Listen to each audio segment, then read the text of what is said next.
क्या बात है मीनू मौसी, आज तो बड़ा सच सवर रही हो। कहाँ जा रही हो? तुझे नहीं पता क्या? अरे अभी अभी कालू कौआ और कजरी आए थे। हर बार की तरह इस बार भी चिंटू का जन्मदिन धूमधाम से मना रहे हैं, तो बस शाम की तैयारी कर रही हूँ। अच्छा तू बता, तू क्या पहन रही है? मेरे घर तो नहीं आए कालू भैया, पर हर साल तो आते हैं। इतने में रानू की बेटी मिंटी वहाँ आती है। मम्मा मम्मा जल्दी से घर चलो, कालू अंकल और कजरी आंटी आई हैं। ये ले, तेरे घर भी पहुंच गया कालू। जा जा जल्दी जा, और हाँ शाम को साथ में चलेंगे। हाँ मीनू मौसी, अब चलती हूँ। रानू मिंटी के साथ घर पहुँचती है, जहाँ कालू और कजरी उसका इंतजार कर रहे थे। माफ करना कालू भैया कजरी बहन, जरा मीनू मौसी के पास गई थी, तो आप दोनों को इंतजार करना पड़ा। कैसी बातें कर रही हो रानू? तो क्या हुआ अगर थोड़ी देर इंतजार भी कर लिया तो? हाँ रानू बहन, तुमने तो हमारी कितनी बार मदद की है। यहाँ हम अपने बेटे चिंटू के जन्मदिन का न्योता देने आए हैं। बहुत बड़ी दावत कर रहे हैं इस बार, तुम और मिंटी जरूर आना। हाँ मुझे पता चला मीनू मौसी से। तुम बिल्कुल चिंता मत करो कजरी बहन, मैं और मिंटी पहुँच जाएंगे। अच्छा रानू, अब हम चलते हैं, अभी बाकी सबके यहाँ भी जाना है। कालू और कजरी न्योता देकर चले जाते हैं। वाह, आज तो दावत मिलेगी मम्मा, मजा आएगा। हाँ बेटा, बहुत मजा आएगा। अब चलो पहले बाजार चलते हैं, चिंटू के लिए कोई गिफ्ट भी तो लाना पड़ेगा ना। रानू और मिंटी गिफ्ट लेने के लिए निकल पड़ती हैं। दूसरी तरफ कालू और कजरी मोंटू मोर के घर जाते हैं। अरे कालू, आओ आओ, कजरी भाभी भी आई हैं। आए तो है, पर हम इस बार भी नाराज हैं। मोंटू भैया, आप अच्छी सी लड़की देखकर शादी क्यों नहीं कर लेते? देखो तो घर कितना गंदा पड़ा है। अरे भाभी, आप भी ना। सही तो कह रही है कजरी, तुम इतने आलसी हो।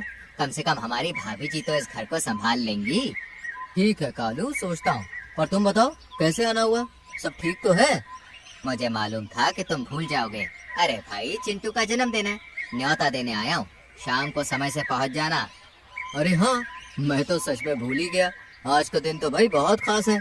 तुम चिंता मत करो, मैं पहुँच जाऊंगा। और भाभी, इस बार भी पकवान अपने हाथों से ही बनाइएगा। आपके हाथों में जादू है सच में। कालू और कजरी सभी को न्योता देकर अपने घर चले जाते हैं। मम्मा, इधर आओ ना, मैं तो समझ ही नहीं पा रहा हूँ कि आज रात कौन से कपड़े पहनूं। आपने तो मुझे इतने सारे कपड़े दिला दिए हैं, अब मैं बहुत परेशान हूँ कि क्या पहनूं। ये लो, पूरा जंगल इनके लिए यहाँ आ रहा है, और हमारे शहजादी कपड़े नहीं पसंद कर पा रहे हैं। अब आप ही मदद कीजिए। जरूर, तुम ये वाला ड्रेस पहनो, बहुत सुंदर दिखोगे। सच में, ये तो काफी जच रहा है मुझ पर। इसके बाद कजरी पकवान बनाती है। देखते ही देखते शाम हो जाती है और सभी पशु पक्षी चिंटू के जन्मदिन में पहुंचते हैं। चिंटू, ये देख, मैं तेरे लिए कितना बड़ा गिफ्ट लाई हूँ। हाँ, ये तो सच में बहुत बड़ा है। चिंटू बेटा, ये मेरी तरफ से, खूब खुश रहो। शुक्रिया मीनू मौसी, आप बहुत अच्छी हैं। एक के बाद एक सभी चिंटू को गिफ्ट देते हैं और फिर खाना खाकर जमकर नाचते हैं, गाते हैं और खूब मस्ती करते हैं। चिंटू, मैं तो इस बार डांस करके बोर हो गई। चलना, मौसम बहुत अच्छा हो रहा है, कहीं बाहर चलते हैं। बात तो ठीक है, पर मम्मा नहीं जाने देंगी। अरे पूछ के तो देख, अंकल आंटी मान जाएंगे। अकेले अकेले घूमने का प्लान बना रहे हो? मैं भी चलूंगा।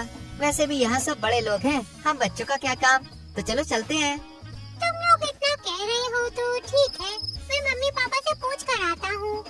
चिंटू कजरी और कालू के पास जाता है और पूरी बात बताता है।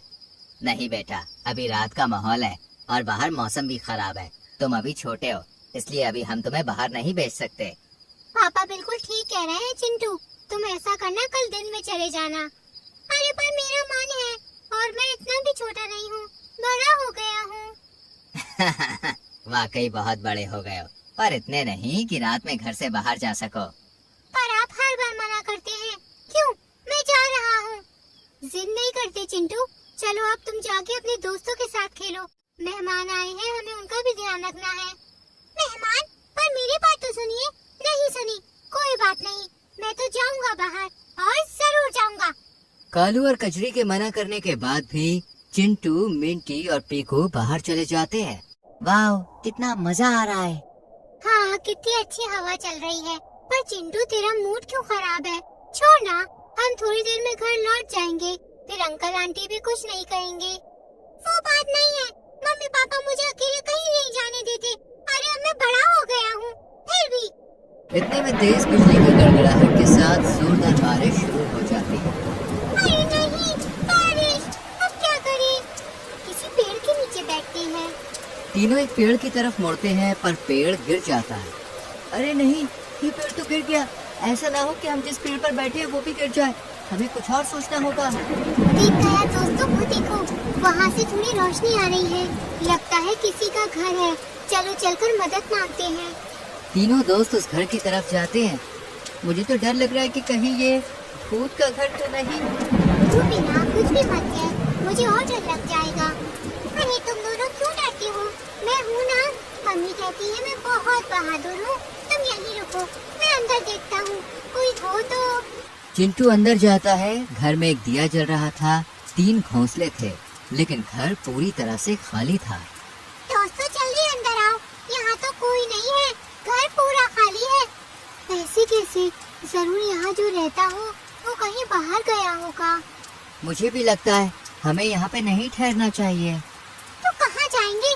बारिश देखी है, ऐसा करते हैं बारिश थमने तक यहीं रहते हैं। घर का मालिक जब आएगा तो उससे बात कर लेंगे, और बारिश थमने से पहले नहीं आया तो बिना कुछ कहे ही निकल जाएंगे। मुझे चिंटू का आइडिया ठीक लग रहा है, और कोई रास्ता भी तो नहीं है ना हमारे पास। ठीक है, तो फिर ये बड़ा वाला घोंसला मेरा। तीनों दोस्त काफी देर तक बारिश थमने का इंतजार करते हैं, पर बारिश रुकने का नाम ही नहीं ले रही थी। काफी देर गुजरने के बाद तीनों को नींद आ जाती है। दूसरी तरफ कालू जी, मैंने पूरा घर देख लिया, आसपास भी देख लिया, चिंटू कहीं नहीं है। मिंटी भी नजर नहीं आ रही है, और पीकू भी। लगता है बच्चे कहीं बाहर गए हैं, लेकिन इस भयानक बारिश में कहाँ? हमारे मना करने के बाद भी चिंटू ने ये किया। मतलब?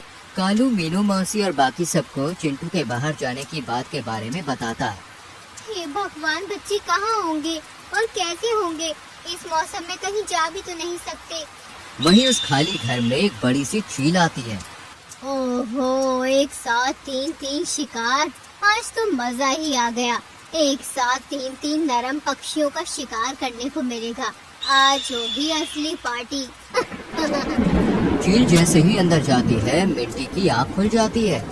चिंटू, पीकू, जल्दी उठो, ये तो शिकारी पक्षी है। वो दोनों हड़बड़ा कर उठते हैं। अरे नहीं, अब ये हमें खा जाएगी। बिल्कुल बच्चे, आज तो ऊपर वाला मुझ पर मेहरबान है, जो तुम तीनों मेरी कुटिया में आए। बड़े दिन हो गए स्वादिष्ट भोजन नहीं मिला, पर आज ये इच्छा पूरी होगी। इतने में मिंटी की नजर एक छोटे से होल पर पड़ती है। दोस्तों वो देखो, वहाँ से हम भाग सकते हैं, जल्दी करो। मिंटी और पीकू तो बचकर भाग जाते हैं, पर चिंटू वहीं रह जाता है। अरे नहीं, चिंटू तो अंदर ही है। इससे पहले कि वो शिकारी पक्षी उसके साथ कुछ करे, हमें सबको बताना होगा। दोनों भारी बारिश में कालू कौवा के घर पहुंचते हैं और उसे पूरी बात बताते हैं। तुम दोनों मेरे बच्चों को वहाँ छोड़कर क्यों आए? ना जाने वो शिकारी चील मेरे बच्चे का क्या हाल करेगी। कालू जी जल्दी चलो, आज मेरे बच्चे का जन्मदिन है। मैं नहीं चाहती उसका आखिरी दिन बने। जल्दी चलो। हम सब चलते हैं कजरी बहन, धीरज रखो, कुछ नहीं होगा चिंटू को। अगर उस चील ने चिंटू को कुछ किया तो आज उसे जिंदा नहीं छोड़ेंगे। सही कह रही है रानू, चलो अब देर मत करो। इस तरह सभी पक्षी मिंटी और पीकू के साथ चील के घर में पहुंचते हैं, जहां चिंटू घर में बने एक छोटे से होल में बैठ गया और शिकारी चील उसे बाहर निकालने की कोशिश कर रही थी। बच्चे जल्दी बाहर आ, वरना अच्छा नहीं होगा। कह देती हूँ, आज तुझे खाकर ही दम लूंगी। चल जल्दी बाहर आ, वरना मैं इस छेद में आग लगा दूंगी। तू आग लगाएगी? रुक। भाइयों बहनों, टूट पड़ो। मीनू और कजरी के हुंकार पर सभी पक्षी चील पर। उसके बाद हमारे बच्चों की तरफ आंख उठाकर भी देखेगी। अरे कैसे देखेगी? आंखें न नोच लूंगी मैं इसकी।